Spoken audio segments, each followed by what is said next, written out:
Muy buenas tardes. Habla Nidian Rocío Fonseca, la administradora del programa Desarrollo Empresarial Integral de Compensar. Hoy los estaremos acompañando para conversar acerca de temas financieros y de nuestras finanzas personales. Son muy buenas prácticas para mitigar el impacto en estos tiempos de crisis y a la vez pues dar herramientas que en este último año seguro nos van a servir a todos.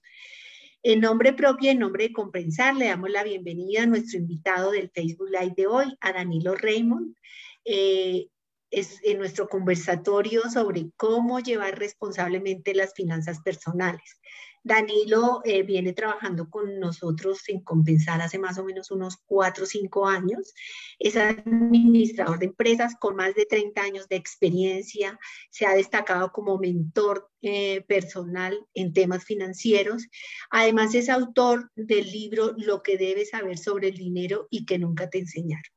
Danilo, bienvenido y pues nos sentimos muy honrados de tu compañía. Gracias por aceptar nuestra invitación. Y bueno, para comenzar y entrar en materia, ¿qué es las finanzas personales y qué tan responsables debemos ser con ellas? Bueno, primero que todo, un saludo para ti, Nidian Rocío, para toda la audiencia de Compensar. El honor es completamente mío el poder estar aquí el día de hoy y espero aportar algo a las finanzas personales y sobre todo a las finanzas familiares. ¿Qué es las finanzas personales? Las finanzas personales en realidad es la tranquilidad en el manejo del dinero. Las personas, todas las profesiones, todas las actividades, tenemos que manejar dinero. Y si nosotros hiciéramos una encuesta y le pidiéramos a la audiencia que levantara la mano, ¿quién recibió educación financiera en su corta infancia? Es posible que muchos dijeran, yo no fui el que recibí. Entonces, imagínate, tenemos que manejar dinero, tenemos que obligatoriamente hacer rendir nuestro dinero. No nos enseñaron, por lo tanto, deberíamos dar un paso más hacia adelante de manera tal que podamos, sí, empezar a hacer un manejo mucho más cuidadoso, mucho más responsable del dinero. Te voy a decir, para las empresas es bien importante que las personas manejen bien sus finanzas personales. ¿Por qué? Porque una persona con finanzas personales organizadas es más productiva. Y la razón es muy sencilla, porque está con la cabeza aquí en el trabajo y no allá en el problema financiero que pueda llegar a tener. En la deuda, en el cobrador, en lo que no puedo tener, en lo que me van a venir a quitar, en fin. Y la tranquilidad para la persona y esa tranquilidad que se refleja en el trabajo también se refleja en la familia, porque las personas con finanzas personales organizadas efectivamente se relacionan bastante mejor con sus seres queridos, con las personas cercanas. Personales. Quienes tienen esas dificultades financieras llegan a la casa y la esposa, el esposo, el hijo, la mamá les dicen y sacan las uñas inmediatamente, ¿no? Como se ponen a la defensiva y eso deteriora las relaciones. Entonces, bueno, por todos lados, estás tranquilo, estás mucho mejor, en mejor condición de trabajar y de ser muchísimo más productivo y se te mejoran las relaciones con toda tu familia.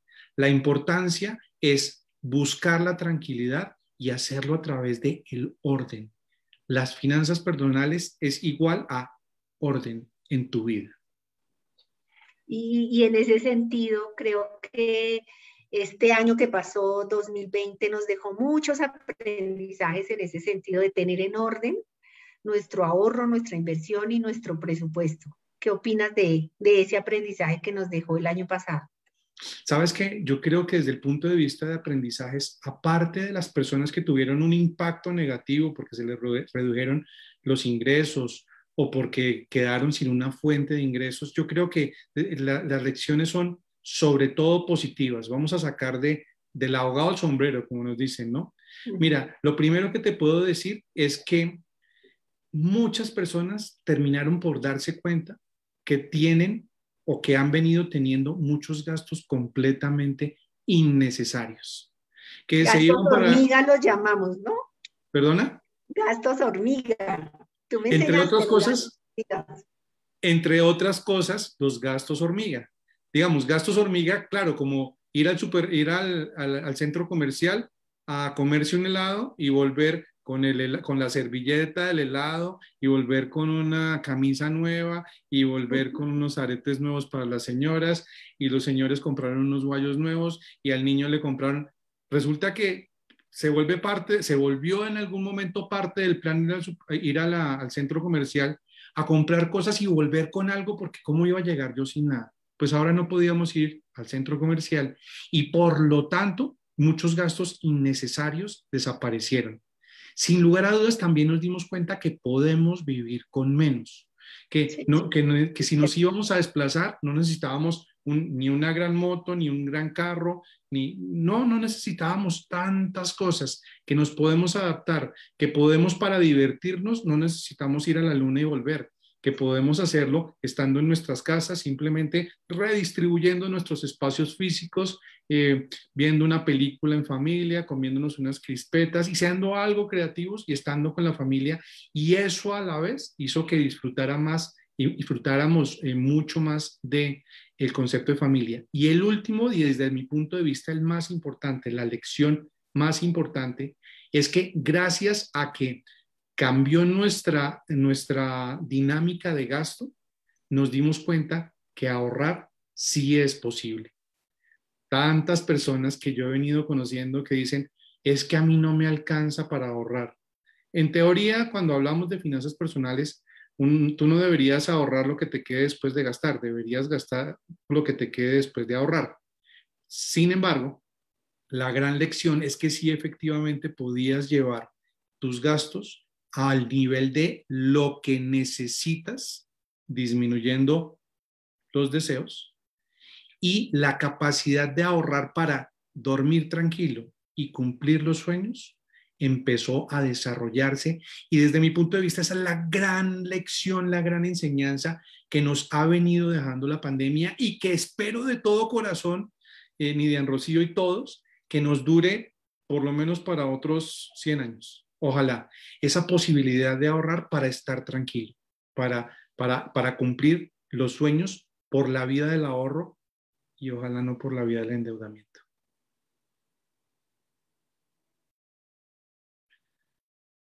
Se inhabilitó tu micrófono. Hablando de esas finanzas personales, que es muy importante el tema del ahorro, pero ¿cuál crees tú que es como el eje más importante de las finanzas personales? Mira, el eje más importante de las finanzas personales es cuidar el efectivo. Mira, una persona no se puede dar el lujo de llegar al final del mes o estar empezando el mes y no tener con qué prender la luz, abrir el mes y poder arrancar a trabajar y a desempeñarse. Es, es dicho de otra manera. ¿Cómo se siente una persona cuando empieza el mes y no ha pagado los servicios públicos, no ha pagado el alquiler, la educación, no ha pagado la hipoteca, si es que tiene hipoteca? Eso lo hace sentir absolutamente miserable. Dice, ay, pero yo ya pagué todas mis deudas. Claro, pagaste las deudas, pero te quedaste sin liquidez, sin efectivo para poder cubrir las necesidades tuyas y de tu familia. Si estuviéramos hablando con empresarios o con microempresarios, hay una frase que es muy representativa en ese sentido y es, ninguna empresa se va a quebrar si por algún motivo se pierde algo de dinero, tiene algún sobrecosto por pagar intereses en préstamo, algo así. Pero cualquier empresa se puede llegar a quebrar si no tiene liquidez para pagarle a los empleados al final del mes. Entonces el punto central, la pepa, llamémoslo así, es tener buen manejo del efectivo, siempre tener un saldo o una fuente de liquidez, una línea de crédito o alguna alternativa o algún ahorro guardado del cual echar mano para cubrir tus necesidades en caso de que no las puedas cubrir o de que tengas alguna emergencia.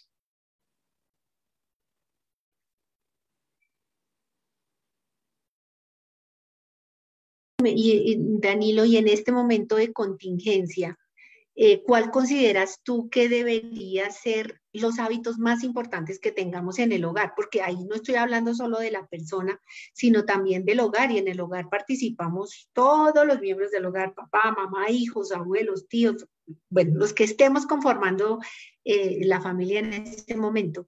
¿Cuáles son los hábitos que tú consideras más importantes que deberíamos trabajar? El primero, absolutamente por encima de cualquier cosa, es el hábito del ahorro. Mira, cuando yo le pregunto a las personas en esas conferencias que hemos estado tú y yo le pregunto a las personas, por favor, díganme qué es lo primero que debes pagar todos los meses. ¿A quién es el primero que le debes pagar? Y las personas responden, dicen a los servicios públicos, a la educación, a la salud. Aquella persona que sufre un poco, pues tiene alguna dolencia crónica o algo así, para él es muy importante. Lo primero que tengo que pagar es la salud. Al primero que le tengo que pagar es a compensar porque ahí es donde está mi plan de salud. Y yo les digo, ojo, te voy a dar una pista del primero que le tienes que pagar todos los meses. Al primero que le tienes que pagar es a ti mismo, a tu tranquilidad y a tus sueños. Y cuando te digo de tranquilidad, estoy hablando de que todos, absolutamente todos, en algún momento vamos a tener un imprevisto. Y si no, en la audiencia que nos está contactando hoy, que levanta la mano aquella persona que en los próximos 6 meses no va a tener un imprevisto. Como nadie levanta la mano, entonces, ¿qué hay que tener? Plata para poderlo solucionar. Pero si el imprevisto es que se inundó la casa o con estas lluvias o que se rompió el techo o algo, entonces, sí, te aprieta la caja, te ponen dificultades, pero tienes una fuente de ingresos. Pero tienes un ¿No? colchoncito, lo que uno dice, tengo un colchoncito. Y tienes una fuente de ingresos. Entonces, sigues trabajando, te siguen pagando. Pero un imprevisto de marca mayor es quedarte sin una fuente de ingresos.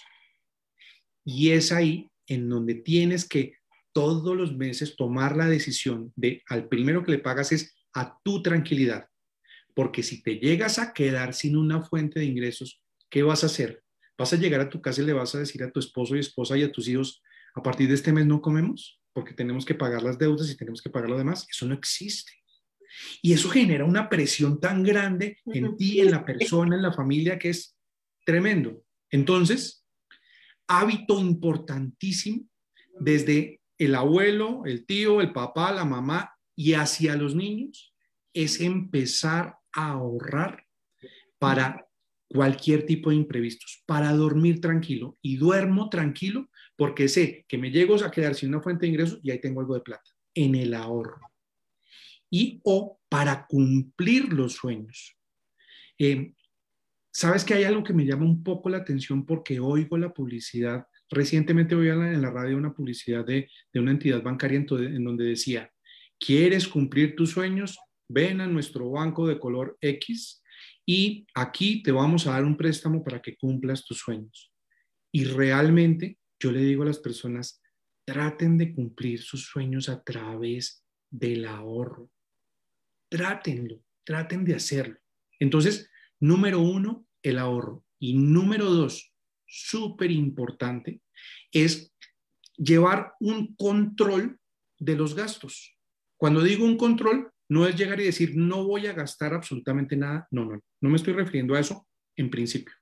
En principio, lo que le digo a las personas es, haz una lista y anota todo lo que te gastas. Y al final de un determinado periodo de tiempo, te vas a dar cuenta en dónde se te está yendo el dinero. Y tú hablabas hace un rato de microgastos. Te voy a contar un caso de una señora que me consultó, que estaba preocupada porque no le alcanzaba la plata y mira lo que le pasaba. Antes de la pandemia, trabajaba en un edificio y abajo de su edificio había un tostado. Entonces, ella en la pausa activa de la mitad de la mañana compraba un café terminando el almuerzo y antes de volver a retomar sus actividades, iba otra vez a tostado y toma otro café. Y a mí la mitad de la tarde, para hacer una pausa, otro café. Solo café, no le ponía ni croissant, ni galletitas, nada. Solo café. 5,000 pesos cada café. 5,000 por la mañana, 5,000 al mediodía, 5,000 por la tarde. 15,000 pesos diarios. 20 días al mes, que es lo que trabajaba, son 300,000 pesos. Multiplicado por 12 son 3,600,000 pesos al año tomando café para hacer una pausa activa. Y entonces te voy a decir a ti, que estás ahí en la audiencia, que te vas y te comes una galletita y te compras un paquete y unos chicles, te tomas un café, ta, ta, ta, ta, ta. Suma todos esos microgastos. Pero si lo tienes anotado y haces estas cuentas, como te estoy diciendo, desde lo chiquito y multiplicándolo cuánto es anualmente, terminas por darte cuenta en dónde realmente vas a optimizar tu gasto. Y vas a, adicionalmente, desde el punto de vista de manejar el gasto, piensa muy bien qué es lo que necesitas y lo que deseas. Y necesitarlo es un poco difícil de definir, ¿sabes? Porque yo te pregunto a ti, ¿tú crees que para una persona es vital todos los días ir a la peluquería y arreglarse el pelo? Eh, la respuesta para muchos es no, ¿cómo se le ocurre? Eso es una absurdez. Depende, Y la respuesta es depende. depende del trabajo, Si eres modelo, si eres, depende, claro. pues eso es algo que es necesario para ti. ¿Es necesario tener un carro y un conductor? Depende. Si eres minusválido, es necesario. Entonces, definir claramente qué es lo necesario y anotar y llevar un registro de todo en lo que estás utilizando dinero. Esos dos tips principales. Maravilloso. Danilo, me gusta mucho el tema que tocas del ahorro en los niños, que seguramente después podremos profundizar un poco más de cómo enseñarles a los niños la cultura del ahorro, que me parece súper, súper interesante. Y también me parece, y hoy con esta pandemia, hay mucha gente que se ha quedado sin trabajo, lamentablemente. Gastos, como tú lo dices, eh, ¿qué recomiendas para estas personas, para su manejo financiero, para estas familias y personas que se quedaron sin empleo? Ok, mira, desde el punto de vista de manejo de las finanzas, lo primero es mantener la confianza. Te lo digo de la siguiente manera. Aquella persona que se queda sin empleo y recibe una liquidación por antigüedad o porque, bueno, liquidación legal que debe recibir, algunos dicen, lo primero que voy a hacer con esa liquidación es que voy a pagar todas las deudas porque qué horror, no quiero deber absolutamente nada. Mantén la confianza de que sí vas a poder conseguir un trabajo. Y eso quiere decir que, como te mencionaba hace un rato, si hay que cuidar la liquidez, el efectivo, no se lo pases a tus acreedores. Con la confianza de que vas a conseguir un nuevo trabajo, sigue pagando la mensualidad, sigue pagando tus mensualidades, entre comillas, como si no hubiera pasado casi nada. Muy entre comillas, como si no hubiera pasado nada. Entonces, uno, mantén la confianza. Número dos, darle prioridad a tener efectivo, a tener liquidez, como te mencionaba. No salgas apresuradamente ni a pagar deudas, ni a comprar esas cosas grandes que estabas en mora de comprar. No te apresures. En América Latina y en Colombia, cuando las cosas van bien, dicen las estadísticas que una persona se demora en promedio 6 meses en volver a conseguir un trabajo como el que tenía. Digo, como el que tenía, no cualquier trabajo, como el que tenía y como el que quiere y cree merecer. Cuando las cosas se ponen un poco más difíciles, Miriam Rocío, ese promedio se sube a 9 meses. Y como la palabra es promedio, cuando dices de 9 meses, puede que te demores 2 y quedaste por debajo del promedio, pero puede que te demores 15 o 16 meses, caso en el cual pues la cosa no va a estar un poco menos fácil. Hola, hola. Y en esa medida, entonces, lo importante es cuidar muy bien la liquidez. Y una de las cosas que más preocupa a las personas cuando se pierde su fuente de ingresos principal son las deudas. En ese caso, y eso es una tarea que hay que hacer permanentemente, es importante siempre estar buscando, tratando de encontrar y de formalizar cuál es el mejor plazo y la mejor tasa de interés para para tus deudas. Es mucho más fácil conseguir un crédito cuando estás empleado que cuando no.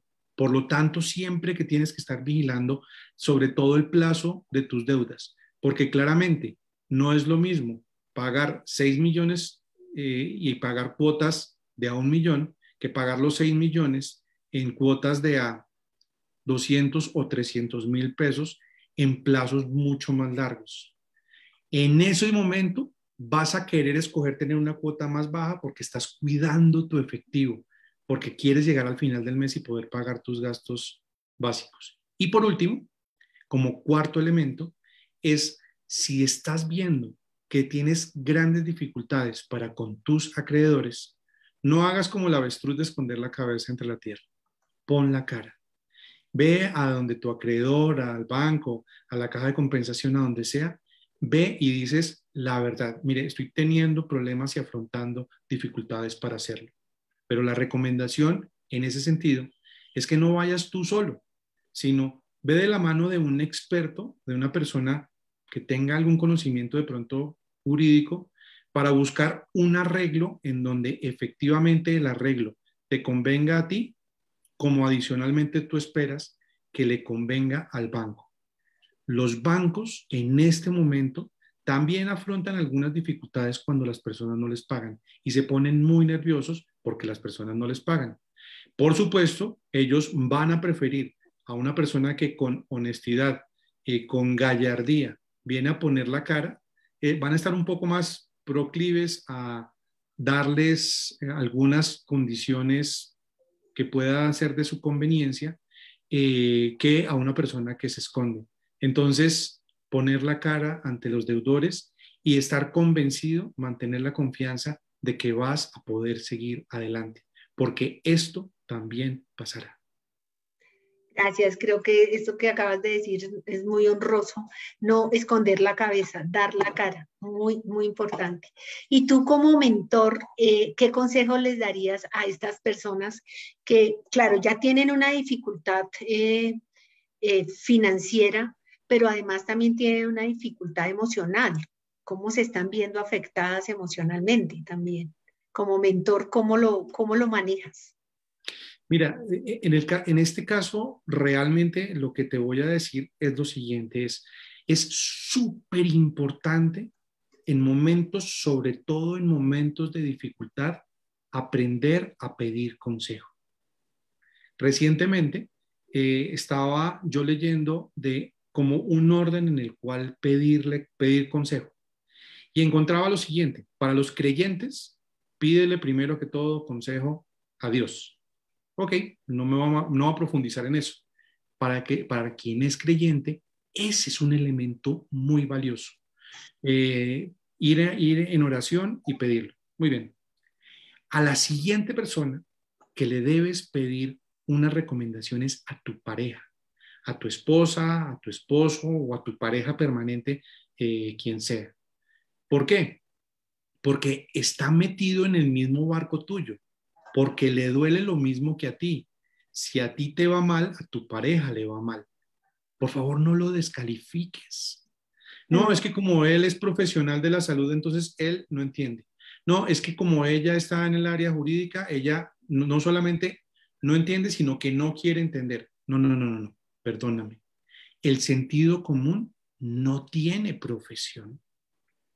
Y cuando una persona se va a ver afectada negativamente por una situación de falta de plata, en ese momento la persona va a sacar lo mejor de sí para dar una opinión sensata.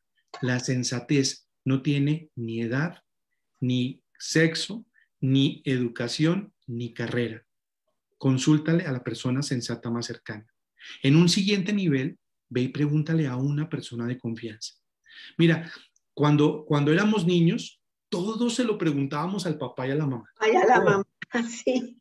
todo. De pronto por allá uno se escapaba y se iba donde el abuelo o la abuela, algo así. Ok, listos. Si estás en un momento de dificultad, ve y le preguntas a tu papá y a tu mamá, que lo que te van a contestar de pronto no es lo que quieres oír, pero seguramente es lo que más te conviene. Entonces, vuelve allá, vuelve a casa, pregúntales y confía que la respuesta viene con esa gran dosis de amor que te va a dar una excelente recomendación. Y después mencionaba la siguiente salvedad de ese consejo que estoy mencionando. Decía, pero sí ten mucho cuidado de pedirle consejo a aquella persona cuya respuesta tenga algún interés para sí mismo. Y ahí fue cuando pensé, yo dije, claro, si voy a pedirle consejo a una persona que vende productos financieros, pues la persona, por muy bueno que sea, es posible que pierda objetividad en el manejo de los consejos que da. Entonces, si le vas a preguntar a un experto, por supuesto pregúntale, porque son los que saben. Pero pregúntale a un segundo o a un tercero, recopila información y devuélvete sobre la cadena. Crúzalo con lo que te dijo tu papá o tu mamá o tu familiar de confianza. Crúzalo con lo que te dijo tu pareja y allí está tu respuesta. Allí es donde emocionalmente, adicionalmente, que es la pregunta, vas a darte cuenta que no estás solo o sola.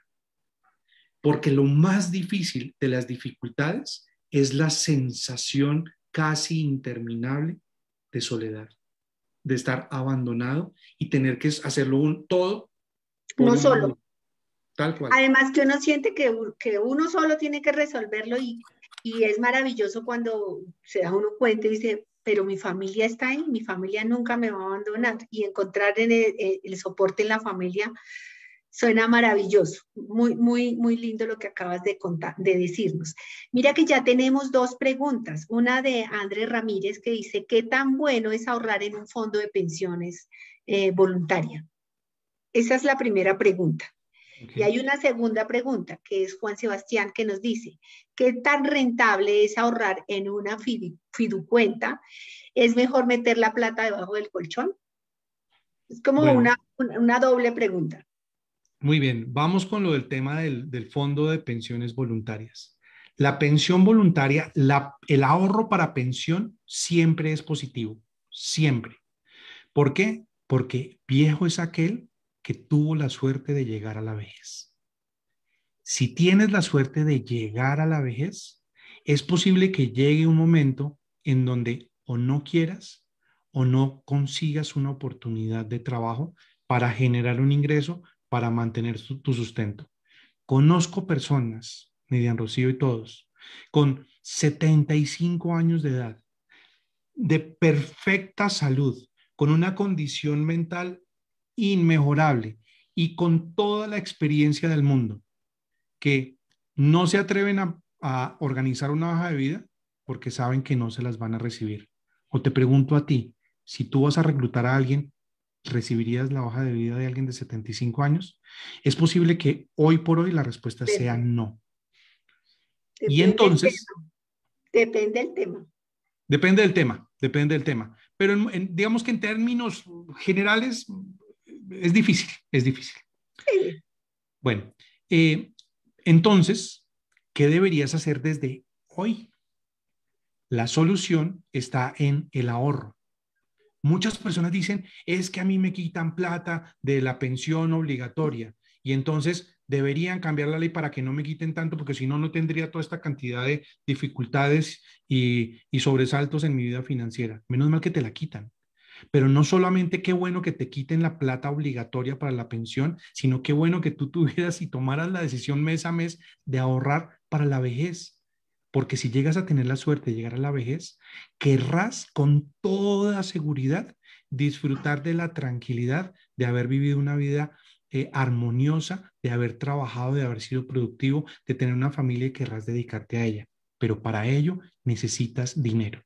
Ahora bien, para que a las personas en Colombia se les ocurra la idea de ahorrar, el gobierno generó algunos beneficios detrás de las pensiones voluntarias, como son algunos beneficios tributarios para quienes ahorren allí. Quienes lo ahorran y lo mantienen por espacio de 10 años no van a pagar ni retención en la fuente en principio y ese no pago de retención en la fuente adicionalmente les disminuye la base gravable. Eso es un incentivo bastante positivo para ir a ahorrar para tu vejez. Ojalá todos, absolutamente todos lo pudiéramos aprovechar. Con respecto a la pregunta de Sebastián, de que si es una buena idea invertir en una fiducuenta, lo primero que debo decirle a toda la audiencia es que fiducuenta es una marca de una entidad financiera. En realidad, esa hace referencia a una inversión en un fondo fiduciario. Y efectivamente, invertir en un fondo fiduciario sí es buena idea. Sí es buena idea porque en lugar de tú ir con tus 10 millones o con tus 20 millones o con tus 50 millones de pesos a tratar de conseguir una muy buena condición de inversión, el fondo, esa fiduciaria, está atrayendo y captando a muchas personas que como tú quieren hacer la misma inversión. Entonces, si hay 1,000 personas con 50 millones, pues estamos hablando de 50,000 millones de pesos que te da la posibilidad de invertir mejor. Pero adicionalmente, esa fiduciaria nombra a un gestor profesional para que lo haga por ti. Ahora, si tú miras el desempeño de las fiduciarias en este año, vas a encontrar que ha estado una rentabilidad baja porque el mercado no les ha ayudado. En el año 2020, contra todos los pronósticos y de marzo a diciembre, la rentabilidad fue muy alta. Entonces, sí vale la pena poner tu dinero en manos de un gestor profesional de inversiones, pero tienes que tener perfectamente claro que la fiduciaria no te garantiza una rentabilidad, sino que va a hacer su mejor esfuerzo. Y a veces su mejor esfuerzo representa rentabilidades pequeñas. Pero si decides quedarte allí, quédate allí. Si estás buscando otras alternativas de inversión, con muchísimo gusto, consúltale a tu mentor financiero personal, que él te puede decir algunas otras alternativas acorde con tu perfil de riesgo.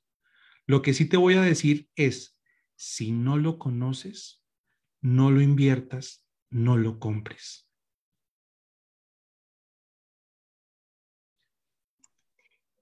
Danilo, y frente, ya me escuchas, ¿cierto? Sí. Y frente a la pregunta, a la pregunta de, en términos, en términos ya de nuestras empresas, ¿consideras que es una buena época para emprender empresa en este momento? Mira, realmente estaba Pues cuando digamos tú. una microempresa, como para que la persona genere unos ingresos adicionales. Si se quedó sin trabajo y tiene que hacer algo, pues digamos, sería el momento oportuno. Mira, yo te lo voy a decir y no a la luz de la pandemia, sino en términos generales para una persona que se queda sin empleo. Para una persona que se quede sin empleo, realmente tratar de emprender a la carrera en el último momento no es para nada fácil a ninguna edad. Hay un término que he oído con relativa frecuencia últimamente y es que hay muchos o somos muchos los cuchi emprendedores. Es decir, que nos ha tocado empezar a ser emprendedores después de los 40, 50 años y es un poco más difícil lograrlo. ¿Por qué? Porque tú ya tienes una serie de compromisos, una serie de responsabilidades, están tus hijos posiblemente estudiando, terminando la universidad y de repente tú dices, bueno, me voy a volver un emprendedor y es el momento. Tal vez el momento no es por el tema de pandemia, sino por las responsabilidades que tienes. Mm. Yo le diría a todas las personas que empiecen a ser un poquito emprendedores, aún estando como empleados de una compañía, con una altísima dosis de responsabilidad, porque el tiempo que el empleador te tiene contratado, se lo debes respetar. Es como si el empleador te dijera, ah, no, este mes solamente te voy a pagar 20 horas porque no se me ocurre, sino que quiero pagarte 20 horas. Tú le vas a decir, no, señor, usted me contrató por jornada completa, me tiene que pagar la jornada completa. El empleador te va a decir, pues si yo te estoy pagando por jornada completa, trabaja para mí por jornada completa. Con esa claridad, ¿cómo empezar a ser emprendedor desde, desde tu puesto de trabajo? Toma tus ahorros y empieza a decir, los invierto, se los doy a alguien que considero algo experto en un determinado tema para que tome una franquicia y le empiece a trabajar. Se los doy a una persona para que empiece su propia empresa y yo en las noches o los fines de semana le comparto mi talento, mi conocimiento porque eso puede formar parte del mejor desempeño de ese emprendimiento. Esas personas que empiezan con esa inquietud, en el momento en que terminan una relación laboral, ya tienen un camino avanzado hacia poderse volver realmente un emprendedor. Pero si tú empiezas a ser emprendedor el primer día que eres emprendedor, es el día que perdiste tu posición, seguramente vas a estar muy, muy, muy desubicado. A las personas que se quedan cesantes, les digo lo siguiente, es si tú consideras que a partir de ese momento vas a ser un empresario, dedica por lo menos el 80% de tu tiempo a ser empresario y 20% a buscar puesto, porque hay que tener un plan B, por supuesto. Sí. Pero si tú te autodenominas un desempleado, utiliza el 80% de tu tiempo en ejercer esa profesión de desempleado. ¿Qué hace un desempleado? Buscar empleo de manera metódica. 8 horas al día, 5 días a la semana busca empleo. Es el 80% de tu tiempo y el 20% mira a ver si de pronto hay por ahí algún emprendimiento, pero no le dediques todo el tiempo. ¿De qué va a depender? De qué tan avanzado has sido en el proceso, de cómo pensar, de cómo generar nuevas ideas para generar conocimiento. Finalmente, para los jóvenes se facilita un tanto más ser emprendedores por aquello de que tienen, digamos, menos responsabilidades y son más propensos a tomar algunos riesgos. Al Claro, riesgo, claro. para las personas mayores, lo que les digo es ser cuchi emprendedor, perdón el término, pero esa es la verdad, ser cuchi emprendedor es muy, muy, muy difícil, salvo que tengas una, como una base sólida sobre el cual fundamentar un emprendimiento, arranca. Y si no, dedícate 80% de tu tiempo a ejercer la profesión de desempleado. Ay, Dios mío. Bueno, y ya pues para ir cerrando, ¿qué tips prácticos nos puedes dar para las personas para que mejoremos nuestras finanzas? Finalmente, ese es el interés de toda nuestra audiencia y de todos nosotros. Mira, voy a empezar con algo a lo que no me he referido antes, Nidian Rocío. Mira, todos, absolutamente todos queremos ser grandes inversionistas. Queremos ir a la bolsa y comprar muchas, muchas inversiones y que esas inversiones sean exitosas y que ese éxito en las inversiones se vuelvan la posibilidad de estar tranquilo, de gastar un poco más, de viajar. Todos queremos ser inversionistas exitosos. Pues bien, para ser un inversionista exitoso se requiere de muchísima disciplina. Comprar bien, vender bien, estar muy atento a lo que está pasando en el mercado, no dejar que las cosas se salgan de control y, por lo tanto, tener una muy buena preparación para ello. Requiere mucha, mucha, mucha, mucha disciplina, pero tú no puedes llegar a ser un inversionista disciplinado si no has adquirido previamente la disciplina del ahorro. ¿Te quieres convertir en un gran inversionista? Lo vas a lograr si empiezas por convertirte en un ahorrador disciplinado. Y para convertirte en un ahorrador disciplinado, lo primero que tienes que hacer es tomar la decisión antes que cualquier otro pago de guardar dinero para ti y para tus sueños. Ese sueño de ser gran inversionista. En ese momento te vas a empezar a convertir en un ahorrador disciplinado con proyección de llegar a ser un gran inversionista. Pero el camino que te sugiero para que te vuelvas un gran inversionista es, primero que nada, busca acumular y tener un saldo equivalente a por lo menos 9 meses de tus ingresos mensuales. Vas guardando y guardando y guardando y guardando y guardando y en algún momento vas a tener todo ese dinero. Manténlo ahí y sigue ahorrando. Cuando llegues a 15 meses, en ese momento ya te vas a dar cuenta que no solamente adquiriste la disciplina, sino que ya tienes un monto base suficiente para empezar a hacer inversiones que te resulten interesantes, que te resulten potencialmente de mucha rentabilidad. Entonces, esa es la invitación. Y una última recomendación que no quiero dejar de lado para ti que estás allá en la audiencia que nos estás viendo. Te pido por favor que si tú recibes cesantías, no las utilices el próximo febrero. No las utilices. Haz todo lo posible para que de aquí al próximo febrero tengas todo en la mano para dejarlas allí guardadas. Porque las cesantías no son otra cosa que ese ahorro que todas las personas deberíamos y estamos guardando para el día que nos vayamos a quedar cesantes. Si no la gastamos, te gastaste la posibilidad de dormir tranquilo.